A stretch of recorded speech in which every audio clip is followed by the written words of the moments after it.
चाहता हूं इस मूवी में 24 साल तक देखिए आप जानते हैं नंबी नारायणन जी को गद्दार घोषित करने का बहुत प्रयास किया गया। पहले सीबीआई से क्लीन चिट मिला, मैं उस पर भी आता हूं आपके पास।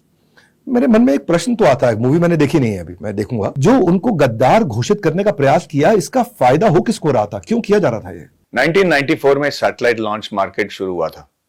इस सैटेलाइट लॉन्च मार्केट में $1 ट्रिलियन मार्केट का ये बिजनेस था, जहां पे हर देश चाह रहा था कि अपना सैटेलाइट जो है वो अंतरिक्ष में जाए। यानी कि उनके कंट्री में भी टेलीविजन सैटेलाइट्स हों, वॉचडॉग सैटेलाइट्स हों, सिक्योरिटी सैटेलाइट्स हों, हेल्थ सैटेलाइट्स हों, नेविगेशनल सैटेलाइट्स हों। मतलब मैं कह रहा हूं कि weather satellites, not health, weather satellites हों। सब कंट्री के पास सैटेलाइट्स तो थे, लेकिन उन्हें अंतरिक्ष तक पहुंचाने वाला जो ऊबर की जरूरत थी वो बहुत लोगों के पास नहीं था। वो कैपेबिलिटी, क्षमता सिर्फ अमेरिका के पास था, फ्रांस के पास था, और नंबी नारायणन इसरो को भी उस क्षमता के लायक बनाना चाह रहे थे। हमारे पास सबसे लायक सॉलिड और लिक्विड फ्यूल इंजन थे।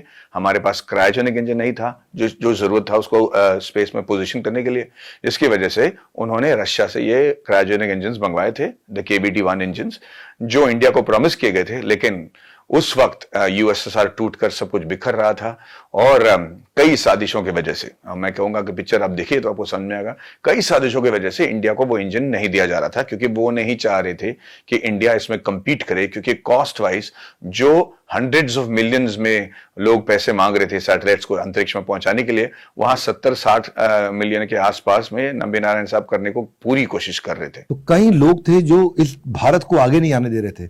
आपकी बात सुन के लग रहा है कुछ विदेशी ताकतें थी इसके पीछे। यकीनन यकीनन तो उनको फायदा हो रहा था कि नंबी नारायणन को पीछे धकेल के।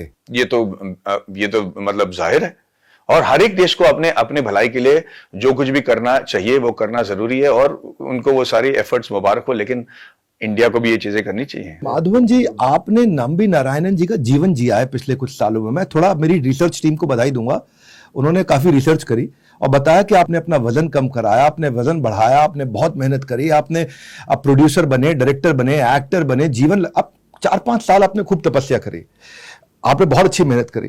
पर क्योंकि आज आप नंबी नारायणन ही है मेरे लिए, तो मैं आपसे 1-2 प्रश्न और करूंगा, थोड़े से कड़वे भी अगर आप अलाउ करें। मैंने सुना कि जो क्रायोजेनिक इंजन की आपने बात करी, इसको वो रशिया से स्मगल करके लेके आए थे। तो क्या वो एक मिशनरी और डेयरिंग साइंटिस्ट थे या विकेड और क्लेवर साइंटिस्ट थे? मुझे लगता है कि एक देशभक्त में जो क्वालिटीज होनी चाहिए वो सारे थे उनपे, और कुछ अवगुण जो हैं आम आदमी पे अगर हम देखेंगे, पर जब वो देशभक्त में होता है ना तो वो अवगुण नहीं रहता है। एंड आई थिंक इसका क्लियर एग्जांपल नंबी नारायण साहब है।